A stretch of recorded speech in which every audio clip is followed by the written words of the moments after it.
Okey, kereta ni kalau masuk gear geluduk rupanya dah pecah brother. Biasalah dia kalau guna racing lah, kalau loceng ke, kalau 3 kaki ke, biasa akan jadi macam inilah. Dia akan makan mounting lah. Sebab apa? Mounting dia mounting standard lah. Sekarang ni kita dah beli yang baru. Dia baru macam ni dah. Cantik dia, tak ada pecah.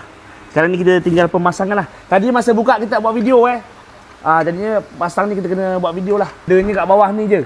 Kena selit-selit sikit lah. Dia menggunakan 14. Jadi sekarang ni kita tinggal pasang lah. Okey. Ikat sajalah. Kita tinggal ikat saja skru 14 ni 1. Okey. 2. Okey, ikat jangan kuat-kuat sangat takut los. Okey. Yang lepas ni kita kena ikat dah luar ni lah. 19 dengan washer sekali. Dia ada washer sekali lah. Ini ada 3 skru untuk ikat bracket mounting kanan depan untuk ikat gearbox. Jadi sekarang ni ada 3 skru. Skrunya amat panjang Jadinya kita kena sabar dan juga terus bersabar. Okey, lepas ikat 3 skru ni kita ikat 19. Okey, kita pasang tayar, kita test. Apa-apa Roger.